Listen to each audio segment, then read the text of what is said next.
नमस्कार, राम राम सभी को। दोस्तों, आज की जो ये क्लास होने वाली है वो है राजस्थान का जो थार का मरुस्थल है उस मरुस्थल की महत्वपूर्ण शब्दावली। इसमें आते हैं जैसे बरखान क्या होते हैं, इंसेलबर्ग क्या है, हमादा क्या है, बजादा क्या है, सीप क्या है।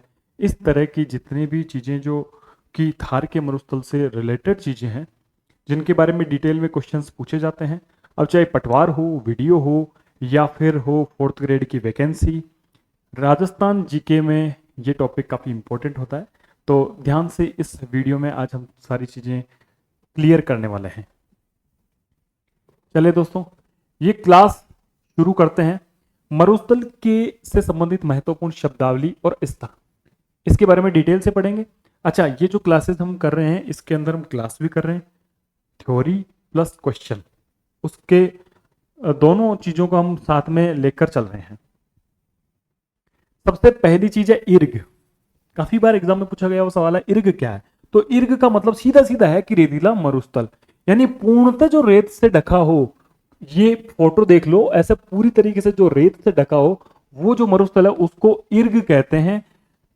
और इसे महान मरुस्थल भी कहते हैं, यानी ग्रेट डेजर्ट भी इसको कहा जाता है।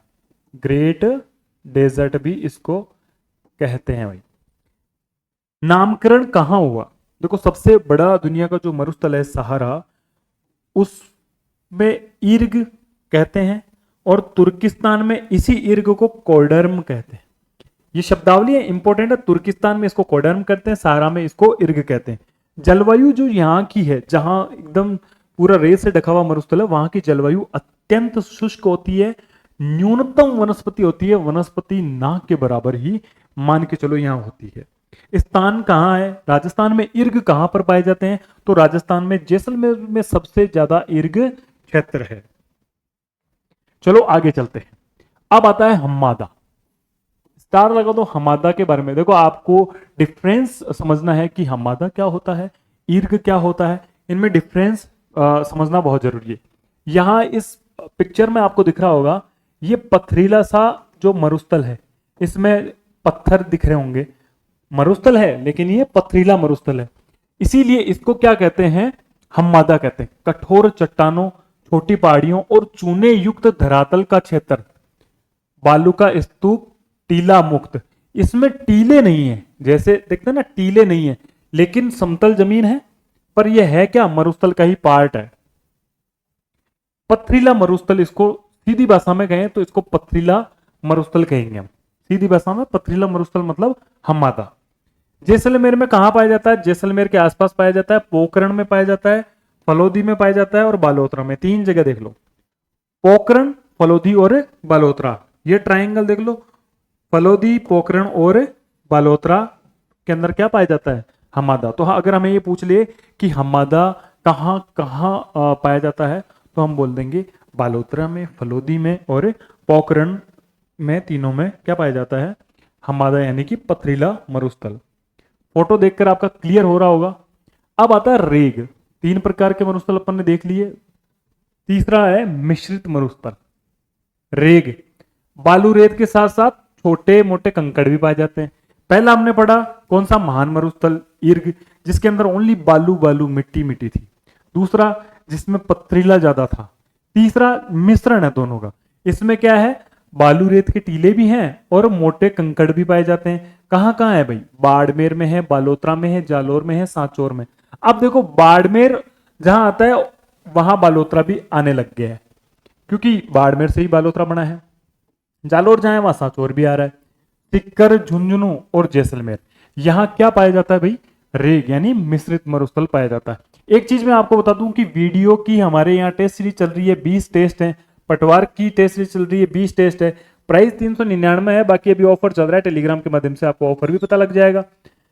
9 टॉपिक वाइज है, 3 माइनर है और 8 फुल लेंथ टेस्ट है। इसमें बेहतरीन टेस्ट हम देते हैं। और यहाँ दुर्गा इंग्लिश बैच है जो कि कॉमन है, सभी सब्जेक्ट के लिए कॉमन है। अच्छे से इंग्लिश करवा रही है मैम इस बैच के अंदर। आगे देखते हैं भाई, वापस से वीडियो पर आ जाते हैं। हमारी कहानी चल रही थी बालू का स्तूप से संबंधित महत्वपूर्ण जानकारी। अब महत्वपूर्ण जानकारी क्या है? देखो, टीले, टीबे, धोरे, धारियन। इन बालू का स्तूपों को ये भी अपन कहते हैं भाई, मारवाड़ी के अंदर टीबा बोल दो, टीला बोल दो, धोरा बोल दो, धोरियन बोल दो, बात एक ही, ये है क्या, बालू का स्तूप है। कहां पाए जाते हैं? जैसलमेर में पाए जाते हैं। स्थानांतरण मार्च से जुलाई के बीच में सबसे अधिक होता है। मार्च से जुलाई के अंदर जब आंधियां चलती है तो इन बालू का स्तूपों का स्थानांतरण होता है, मतलब एक जगह से दूसरी जगह पर जाते हैं। क्षेत्र क्या है? राजस्थान के पश्चिमी मरुस्थलीय क्षेत्र का 58.50%। ये इंपॉर्टेंट चीजें हो जाती है परसेंटेज, क्योंकि परसेंटेज बहुत बारी एग्जाम में पूछा जाता है। 58.50% भाग जो है वो बालू का स्तूप से आच्छादित है, यानी कि जो मरुस्थल है उसका 58.50% पर तो क्या है? बालू का स्तूप है, यानी कि टीले हैं, टीबे हैं।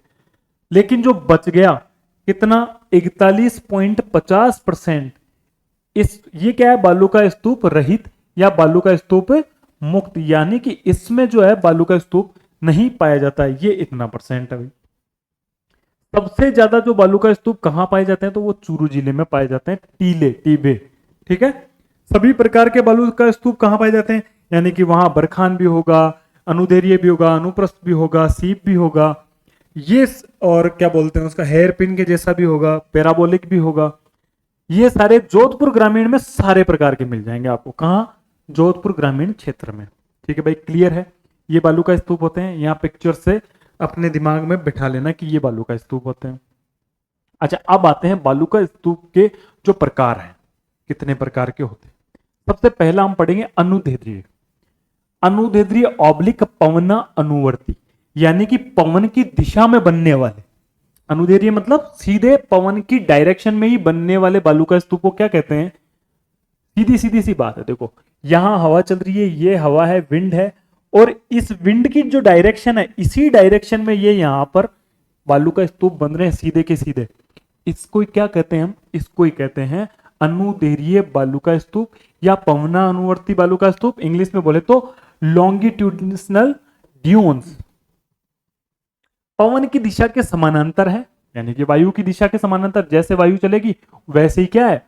ये बालू का स्तूप बनेंगे। या अनुदिश, एक ही बात है। इन्हें रेखीय बालू का स्तूप भी कहते हैं। अब रेखीय क्यों कहेंगे? क्योंकि ये एक ही रेखा में है, सीधे के सीधे हैं, इसलिए इनको रेखीय भी बोलते हैं। और ये सभी प्रकार के जो बालू का स्तूप है, इनमें सबसे हाइट किसी की ज्यादा होती है तो वो होती है अनुदैर्ध्य की। किसकी? सबसे ऊंचे भी कौन से होते हैं? अनुदैर्ध्य होते हैं। प्रमुख क्षेत्र, देखो क्या क्या पूछा जाता है कि ये एक्चुअल में होते क्या हैं, कौन से क्षेत्र में पाए जाते हैं। तो हमने समझ लिया होते क्या है, पवन की दिशा में होते हैं, वायु की दिशा में होते हैं।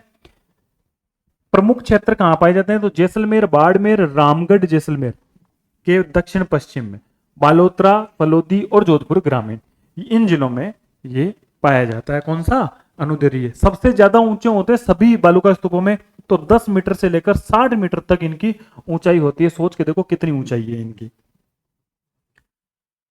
लूनी और जवाई नदी के पार्श्व में, यानी जहां ये जो अनुदैर्ध्य है, लूनी नदी है और जवाई नदी है, उनके पार्श्व में यानी उनके किनारों के ऊपर भी ये जो ड्यून्स है, ये बालू का स्तूप पाए जाते हैं। कौन से? अनुदैर्ध्य। आकृति कैसी होती है भाई? लंबवत समानांतर श्रेणियों के रूप में दिखाई देते हैं। समानांतर श्रेणी का मतलब एक बालू का स्तूप यहां है तो एक यहां है तो एक यहां है, इस तरीके से होते हैं। तो ये समानांतर एक दूसरे के, तो ये समानांतर श्रेणी में। अभी अपन ने पिक्चर में भी देखा था, ये देखो एक यहां है, एक यहां है, फिर एक आगे होगा, इस तरीके से समानांतर है। ठीक है भाई, ये भी हमें चीज समझ में आ गई। समानांतर श्रेणियों में ये है। इनका विकास दक्षिण पश्चिम से उत्तर पूर्वी दिशा में होता है। विकास किस साइड में होता है? दिशा कौन सी है उसकी? दक्षिण पश्चिम से लेकर उत्तर पूर्व में, यानी कि ये होती है हमारी दक्षिण पश्चिम, इस दिशा में इनका विकास होता है। ये दक्षिण पश्चिम से उत्तर पूर्व की ओर। ओके भाई। एकाकी पहाड़ियों और पवन विमुख ढालों पर भी बनते हैं। कहां कहां बनते हैं? जैसे मरुस्थल में तो बनते ही है। एकाकी यानी जो अकेली पहाड़ियां होती है वहां पर भी बनते हैं, और पवन विमुख ढालों पर, पवन के जो विपरीत ढाल होते हैं उन ढालों पर भी ये बनते हैं। एक हो गया हमारा अनुदैर्ध्य। अब पढ़ते हैं अनुप्रस्थ। अनुदैर्ध्य जहां पर पवन की दिशा में बन रहा था, अनुप्रस्थ होगा पवन की दिशा के लंबवत, यानी कि पवन की दिशा ये चल रही है तो ये ऐसे लंबवत बनेगा बालू का स्तूप। यही इसका समझने का तरीका है। पवन की दिशा के समकोणी यानी लंबवत बनते हैं। ये पवन की दिशा मान लो यह चल रही है, तो ये समकोण में बनेगा, ये यहां बनेगा समकोण में। इसको क्या कहेंगे हम? अनुप्रस्थ बालू का स्तूप कहते हैं। दीर्घ काल तक हवा के एक ही दिशा में चलने से इनका निर्माण होता है। मतलब लंबे समय से हवा जब एक ही दिशा में चलती है तो कौन से बनते हैं? अनुप्रस्थ बनते हैं। अनुप्रस्थ क्या होते हैं? हवा की दिशा के क्या होते हैं? लंबवत होते हैं। समझना है, रटना बिल्कुल नहीं है।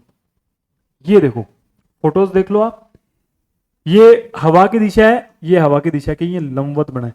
इनमें और कोई ऐसा पैटर्न नहीं है, आकृति नहीं है कि ये समानांतर है, ये समानांतर नहीं है। हवा की दिशा है ना, जैसे हवा इधर चल रही है तो ये लंबवत बनेंगे, ये हवा चल रही है तो ये लंबवत बनेंगे। ये देखो, ये क्या है? अनुप्रस्थ है। समझ गए भाई? प्रमुख क्षेत्र कौन सा है? ये बहुत इंपॉर्टेंट है, याद कर लेना। अनुप्रस्थ में प्रमुख क्षेत्र भी पूछा जाता है। पूगल, पूगल कहां पर है? बीकानेर में। रावतसर कहां है? हनुमानगढ़ में। पूगल, रावतसर और सूरतगढ़, सूरतगढ़ कहां है? गंगानगर में। और चूरू और झुंझुनू में ये अनुप्रस्थ बनते हैं। देख लो, पूगल हो गया कहां? बीकानेर में। रावतसर कहां हो गया? हनुमानगढ़ में। सूरतगढ़ कहां हो गया? गंगानगर में। और चूरू और झुंझुनू में भी ये अनुप्रस्थ बालू का स्तूप बनते हैं। अगला प्रकार पढ़ते हैं। समझ में आपको आ रहा है तो कमेंट में कर दीजिए कि भाई हाँ हमें समझ में आ रहा है। आप और अगर कोई मेरे में अंदर मान लो मैं कोई चीजें सही से एक्सप्लेन नहीं कर पाता हूं तो आप मुझे बता दें, मैं और ज्यादा मेहनत करके आपको पढ़ाऊंगा।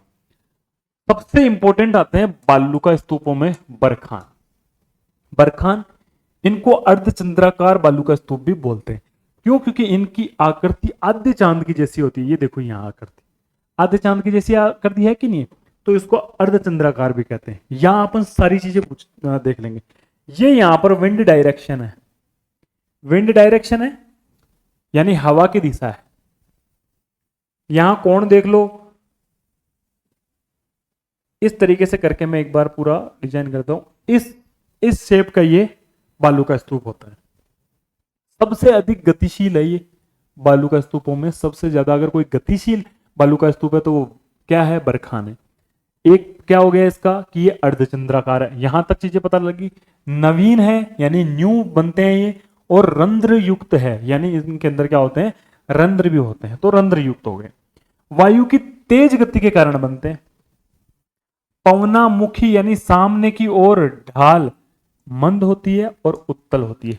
पवनामुखी का मतलब पवन की दिशा में, विंड डायरेक्शन में कैसी होती है? इसकी दिशा होती है उत्तल। ये है विंड डायरेक्शन। तो क्या है? ढाल धीमी है। ढाल क्या है? देखो एकदम ऐसे धीरे धीरे धीरे धीरे करके बढ़ी है, तो ढाल क्या है? धीमी है, नहीं मंद है। और ढाल का अपन उत्तल और अवतल पढ़ते हैं तो ये दिशा दिख रही है कि नहीं? तो ये क्या है? उत्तल है, पवन की दिशा में। और पवन की उल्टी दिशा कौन सी हो गई? ये तो पवन की डायरेक्शन है, वायु की डायरेक्शन है, ये उल्टी दिशा है।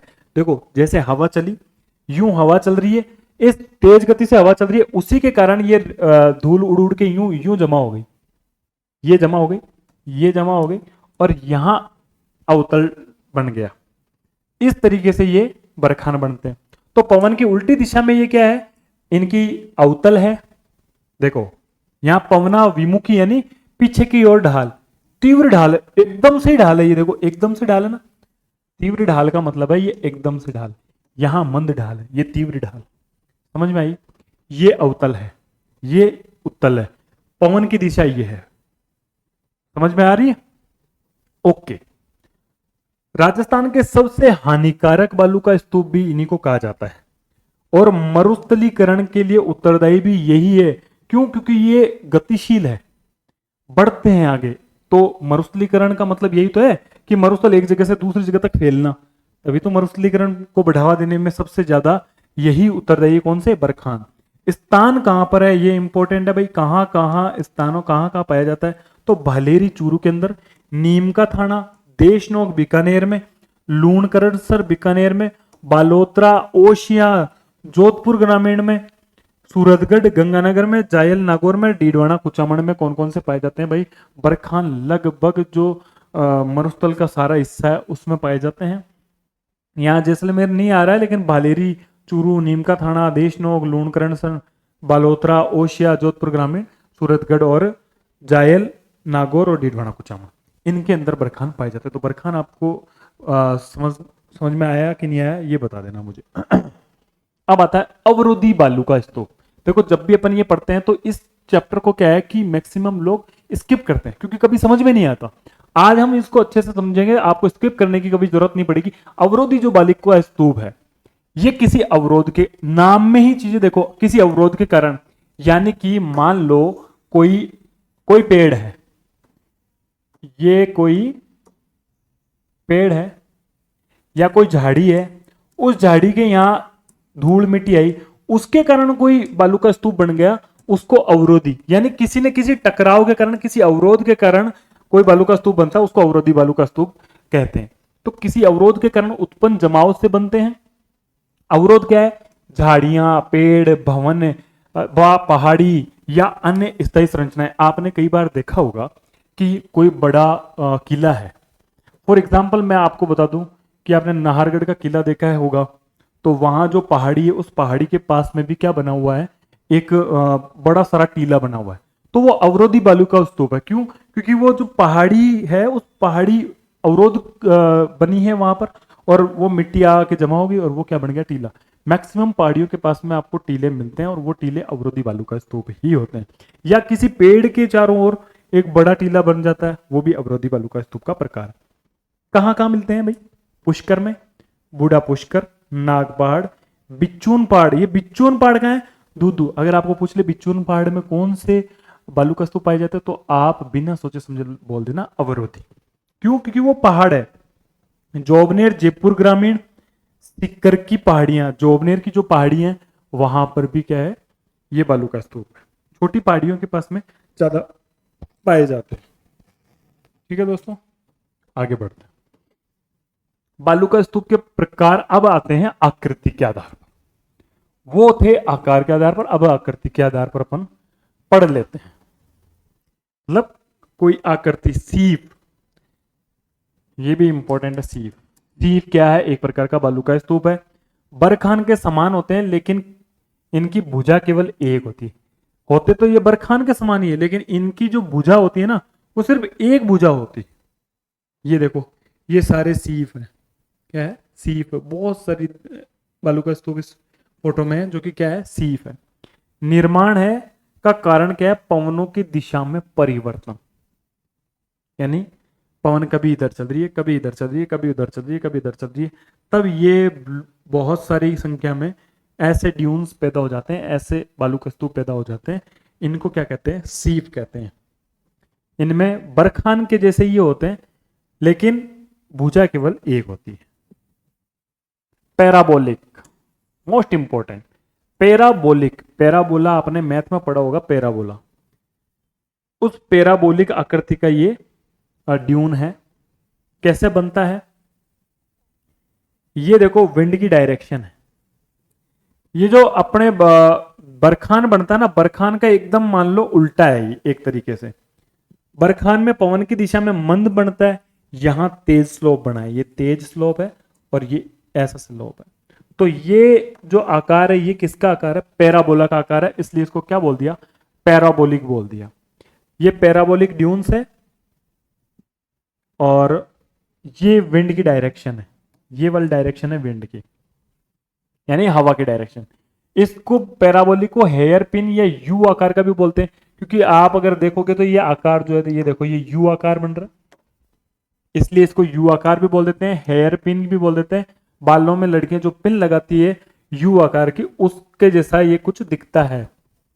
उन स्थानों पर बनते हैं जहां पेड़ पौधे हवा के बहाव में बाधा डालते हैं। हवा जहां आ रही है और पेड़ पौधे हवा के मार्ग में बाधा डालते हैं, वहां पर ये पैराबोलिक बनते हैं। हवा के कटाव से यू आकार बनता है।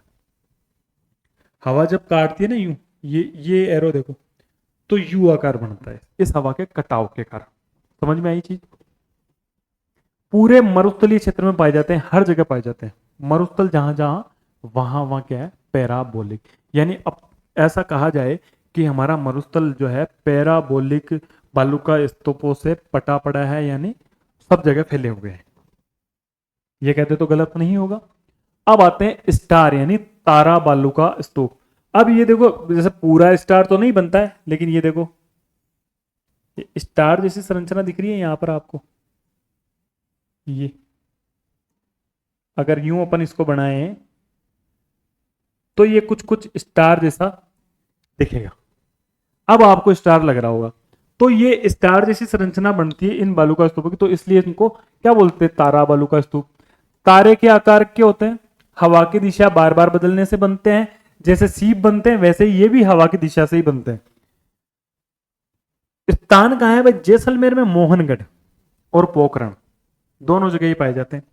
गंगानगर में कहा, सूरतगढ़ क्षेत्र और हम्मादा इलाकर्ती जैसलमेर में, यहां भी तारा बालू का स्तूप पाए जाते हैं। कहां कहां पाए जाते हैं देखना भाई, जैसलमेर में मोहनगढ़ और पोखरण, गंगानगर और सूरतगढ़ में पाए जाते हैं। और जैसलमेर का जो हम्मादा है, जहां पथरीला मरुस्थल है, वहां पर भी तारा जो आकृति है उसके बालू का स्तूप पाए जाते हैं। ठीक है भाई, ये चीज समझ में आई। आगे बढ़ते हैं। नेटवर्क बालू का स्तूप, इसका मतलब क्या है, बालू का स्तूपों का एक नेटवर्क। ये वाली जो फोटो है, ये यहां पर हमने पूरा डोम, ये बरखान, ये अपन ने वो देख लिया ट्रांजिटिव, ये लीनियर, ये स्टार और एक नेटवर्क। नेटवर्क का मतलब है इनका यूं बड़े बड़े बालू का स्तूप है, बहुत सारे बालू का स्तूप है, एक साथ आ जाते हैं, उन्हीं को क्या कहते हैं कि भी नेटवर्क बालू का स्तूप कहते हैं। कैसे, इस राजस्थान के उत्तर पूर्वी थार मरुस्थल में, विशेष रूप से उत्तर पूर्वी में कौन कौन सा आता है, हनुमानगढ़ से लेकर हिसार भिवानी जो हरियाणा तक है, इनका विस्तार है किनका, नेटवर्क बालू का स्तूपों का। बालू के जमाव और संरचनाओं की जटिलता होती है और हवा की दिशा में बदलाव के कारण यह विस्तृत क्षेत्र बनता है। देखो, चाहे सीप हो, चाहे स्टार हो, और चाहे ये हमारा नेटवर्क हो, ये हवा की दिशा में बार बार परिवर्तन के कारण बनते हैं। मेन कारण तो इनका यही होता है। अब इनकी जो आकृतियां बन जाती है, इस कारण किसी को हमने स्टार बोल दिया, किसी को हमने सीप बोल दिया, है ना, उनकी आकृति को देखते हुए। अब अन्य शब्दावली, और ये भी भैया इंपॉर्टेंट शब्दावली, मैं यहाँ कह रहा हूँ इस क्लास में जो जो हम शब्द ले रहे हैं, जो पढ़ रहे हैं, वो इंपॉर्टेंट है। चाहे तो वो किसी ऑप्शन के थ्रू आपके पास में आएंगे सवाल में, या फिर वो किसी कथन में आ जाएंगे कि इंसेलबर्ग इनसे बनते हैं। ये आसान बात नहीं है कि पवना विमुखी, पवना मुखी, इसका मतलब अपन को हिंदी में बहुत सारी चीजें समझने में कठिनता होती है कि ये पवन की दिशा में कह रहा है या विपरीत दिशा में कह रहा है। अब इंसेलबर्ग, इंसेलबर्ग क्या होता है, ये द्वीपीय पर्वत होते हैं। जैसे मान के चलो एक पहाड़ है, उस पहाड़ के चारों ओर पानी भरता हो, उस जगह को अपन इंसेलबर्ग कहते हैं। ठीक है, अब यहां एग्जांपल दिया गया सांबर झील का। अगर आप कभी सांबर झील में घूमने गए हो, तो सांबर झील वैसे तो एकदम प्लेन है, सूखी रहती है, लेकिन बारिश के दिनों में अगर आप कहीं गए हो तो सांबर झील में जहां शाकंभरी का मंदिर है, वो शाकंभरी वाली जो पहाड़ी है, उस पहाड़ी की चारों तरफ पानी भरा हुआ रहता है। तो वो एक इंसेलबर्ग का ही उदाहरण है। रेगिस्तानी क्षेत्रों में ढालनुमा पाई जाने वाली पहाड़ियां, कौन सी ढालनुमा पहाड़ियां, सांबर झील के आसपास, सांबर झील में ये ज्यादा पाई जाती है। सांबर झील जब भी आप जाओगे, वहां मेरा तो नेटिव पैलेस है, तो मैं तो कई बार देखा हूं ये सब कुछ जो इंसेलबर्ग है। जब इन चट्टानों के चारों ओर पानी भरा होता है, तब इन्हें द्वीपीय पर्वत कहते हैं। और द्वीपीय पर्वत का मतलब हो गया इंसेलबर्ग। इंपॉर्टेंट लगा लेना भाई, इंसेलबर्ग आपको समझ में आ जाना चाहिए कि उस पहाड़ी को इंसेलबर्ग कहते हैं जिसके चारों ओर पानी भरा हुआ होता है। क्लियर है बात, ओके। आगे बढ़े, अब आता है भाई बजादा। ये बजादा क्या चीज है, तो मरुस्थल में स्थित जो पर्वतीय क्षेत्र है, उनके नीचे निम्न भूमि वाला क्षेत्र, जहां पर्वतीय जल समाप्त हो जाता है, उसको बजादा कहते हैं। अब देखो, अभी हमने समझाया था कि चारों तरफ जो पानी हो, उसको तो अपन ने इंसेलबर्ग कह दिया था। वो तो बिल्कुल बहुत ज्यादा, मतलब एक तरीके से टापू, ये पहाड़ी क्या हो गई, एक तरीके से टापू यानी द्वीप हो गया। तो इसको अपन ने तो बोल दिया था, क्या बोल दिया था, इंसेलबर्ग। लेकिन पहाड़ी और पहाड़ी की तलहटी में जहां पानी इकट्ठा होता ना, इस पहाड़ का पानी निम्न भूमि, मतलब कोई ऐसा नहीं कि सारी जगह पानी फैला हुआ हो, सारी जगह पानी नहीं फैला हुआ है, बस इसकी तलहटी में जो निम्न भूमि है, वहां जो पानी बढ़ता है, इस स्थान को ही क्या कहते हैं, बजादा कहते हैं। जहां पर्वतीय जल समाप्त हो जाता है, जैसे मान लो यहां पर्वतीय जल इकट्ठा होता है, यहां समाप्त हो गया, तो इसी को क्या कहते हैं हम, बजादा कहते हैं। समझ में आई बात। अब आती है प्लाया झीलें। ये प्लाया झीलें क्या होती है? खारे पानी की झीलें होती है। प्लाया हमारे रेगिस्तान में खारे पानी की झीलों को कहा जाता है। खारे पानी की बड़ी झीलें जो वायु के अपरदन से बने बड़े गर्तों में जल भरने के बाद लवणता के कारण खारी हो जाती है। राजस्थान के पश्चिमी भाग में सबसे अधिक प्लाया झीलें पाई जाती है, जैसे जैसलमेर की साइड में पाई जाती है। देखो क्या होता है कि वायु का आपको पता है अपर्दन होता है, एक होता है जल अपर्दन। जल अपर्दन अपने यहाँ चंबल में हो रखा है, तो वो अमनाली का अपर्दन कहलाता है, जहां बड़े बड़े गड्ढे पानी के कारण हो जाते हैं। लेकिन हवा के कारण भी क्या होता है, हवा जब चलती है तो उसके कारण बड़े बड़े गड्ढे हो जाते हैं। फिर बारिश आती है तो बारिश का उसमें पानी इकट्ठा हो जाता है, और उस जो मिट्टी है वो मिट्टी में लवणता होती है, जिसके कारण क्या है वो पानी खारा हो जाता है। तो इसीलिए ये जो झीलें, छोटी छोटी झीलें बनती है, इनको क्या कहते हैं? प्लाया झीलें कहते हैं। ओके, अब आता है डाढ़। ये इसको टाट भी बोलते हैं, डाढ़ भी बोलते हैं। नहीं नहीं, टाट अलग है और डाढ़ अलग, सॉरी, डाढ़ बोलते हैं इसको। थार मरुस्थल में वायु द्वारा निर्मित झीलें जिन्हें डाढ़ कहा जाता है। अब प्लाया झीलें बोल दो या डाढ़ बोल दो, बात लगभग सिमिलर सी ही बात है। अब आते हैं रन और टाट पे। रन, टाट, मरहो, ये चीजें आपने सवालों में काफी बार देखी होगी। बालुका स्तूपों के बीच छोटे गड्ढों में वर्षा का जल इकट्ठा हो जाता है, जो लवणीय हो जाता है, तो उसको क्या कहते हैं? रन टाट। जैसलमेर में सर्वाधिक रन। कुल मिलाकर बात यह है, जहां अगर बड़े गड्ढे हो गए वहां पानी भर गया तो अपन प्लाया कह देते हैं, छोटे गड्ढे हो गए वहां पानी भर गया तो अपन उसको रन टाट बोल दिए। और थार मरुस्थल में वायु द्वारा निर्मित हवा के द्वारा जो झीलें बनती है, इनको डाढ़ भी कहते हैं। समझ में आई चीज? आपको तो इतना सा ध्यान रखना है कि एक तरीके की झीलें होती है, रन, टाट, मोहरो, किसकी? खारे पानी। क्लियर है बात? जैसलमेर में सर्वाधिक पाई जाती है। अब एक चीज होती है ताल छपर और पड़ियारा रन। ये क्या चीज है? छोटे छोटे गड्ढों में वर्षा का मीठा जल इकट्ठा। देखो, खारा को अपन प्लाया बोल देते हैं, डाढ़ बोल देते हैं, और टाट एंड रन बोल देते हैं। लेकिन जहां मीठा पानी, इन्हीं में अगर मीठा पानी हो गया तो उसको क्या बोलेंगे? उसको बोलेंगे पड़ियारा रन, या फिर उसको बोलेंगे ताल छापर। आया समझ में? अब एक चीज आ गई तल्ली पोखर। चलो भाई ये क्या है ये भी समझ लेते हैं। रेगिस्तानी इलाकों में छोटे गड्ढों में वर्षा का मीठा जल एकत्र होता है। इस जल को स्थानीय भाषा में तली या पोखर कहते हैं। रेगिस्तानी जो इलाके हैं वहां आपने देखा होगा कि छोटे छोटे गड्ढों में पानी इकट्ठा होता है, अपने भी नाडी वगैरह बन जाती है। गांव में आपने देखा ही होगा तालाब वगैरह बन जाते हैं, वहां मीठा पानी इकट्ठा हो जाता है। तो उस इस जल को क्या कहते हैं? भाई ये पानी है, इसको बोलते हैं यार ये या तो तली है, तली है, या पोखर है, पोखर बन गई, तो ये पोखर होता है। आते हैं खड़ीन पे। खड़ीन इंपॉर्टेंट है, खड़ीन कई बार सवालों में आया हुआ चीज है। तो खड़ीन क्या होती है? तली और पोखर का जब जल सूख जाता है, उस उपजाऊ मिट्टी में जो कृषि की जाती है उसी को खड़ीन कहते हैं। ये बहुत इंपॉर्टेंट है। जैसलमेर में खड़ीन कृषि की जाती है, और कौन करते हैं? पालीवाल ब्राह्मण करते हैं। कौन से ब्राह्मण करते हैं? पालीवाल ब्राह्मण। देखो समझ में आई? वापस क्लियर कर देता हूं मैं एक बार के लिए। तली और पोखर किसको कहते हैं? कि बरसात के अंदर पानी इकट्ठा हो गया, उस रेगिस्तानी इलाकों में छोटे गड्ढों में जो वर्षा का पानी इकट्ठा हुआ है, उस वर्षा के पानी को हम स्थानीय भाषा में पोखर बोल दो या तली बोल दो। अब जब ये धीरे धीरे धीरे ये पानी सूख जाता है, इसी में कृषि कर लेते हैं, खेती कर लेते हैं, क्योंकि उपजाऊ बन जाती है पानी की वजह से। इसी में जो खेती करी जाती है उस खेती को बोलते हैं खड़ीन। और ये खड़ीन खेती कौन करते हैं? जैसलमेर में पालीवाल जाति के ब्राह्मण करते हैं। ओके, ये अंडरस्टैंडिंग है, 15वीं शताब्दी से करते हुए आ रहे थे। आता है बालसन। बालसन भी इंपॉर्टेंट है भाई। बालसन क्या होता है ये भी समझ लेते हैं। मरुस्थल का वह भाग जो पर्वतों चट्टानों से घिरा हुआ हो और जल एकत्रित होने से झीलें बनती हो, उसको क्या बोलते हैं? बालसन।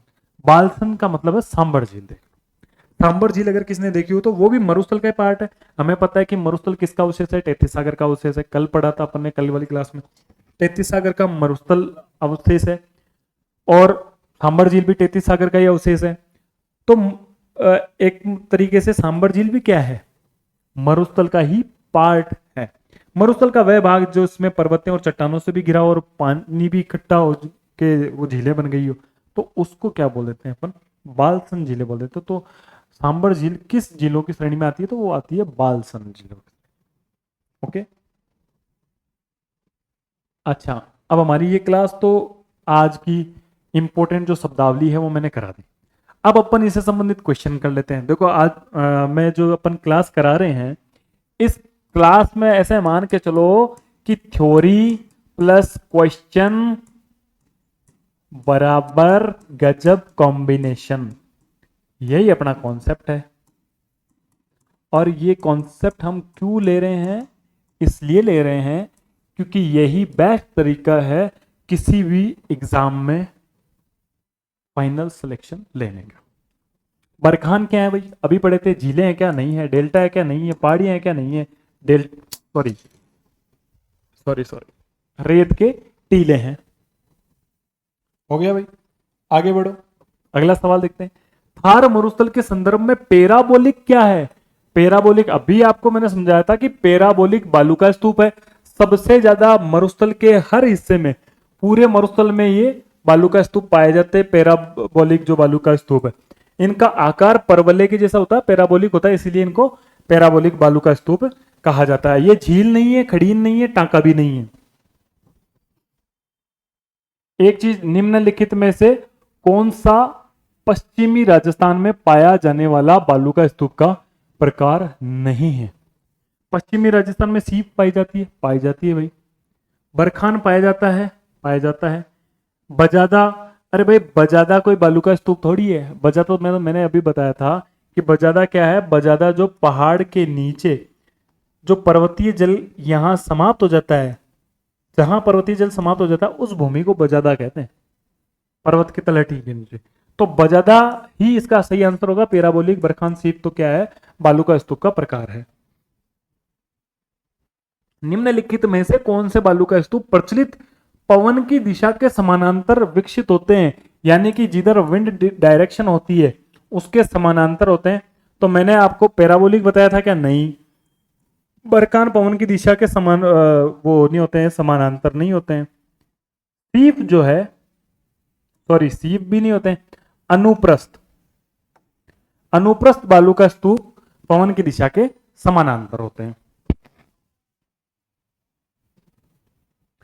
अगला सवाल देख लेते हैं। पश्चिमी राजस्थान में कौन से प्रकार के अनुप्रस्थ बालू का स्तूप पाए जाते हैं? तो अनुप्रस्थ प्रकार के कौन कौन से पाए जाते हैं? बरखान सीप पाया जाता है, पैराबोलिक और वनस्पति युक्त पाया जाता है, बरखान एवं पवन विमुख पाया जाता है। तो पाया कौन कौन सा जाता है? एक तो पैराबोलिक और बरखान, दोनों की लगभग सेम ही होता है और ये अनुप्रस्थ ही होते हैं। देखो ये तो अपन ने बताया था पैराबोलिक, और ये वाला अपन ने बताया था बरखान। ये पवन की दिशा के अनुप्रस्थ में ही बनते हैं और यही इसका सही आंसर होगा। आगे बढ़े, अगला सवाल देखते हैं। पश्चिमी राजस्थान में रेत के टीलों से कितना क्षेत्र मुक्त है?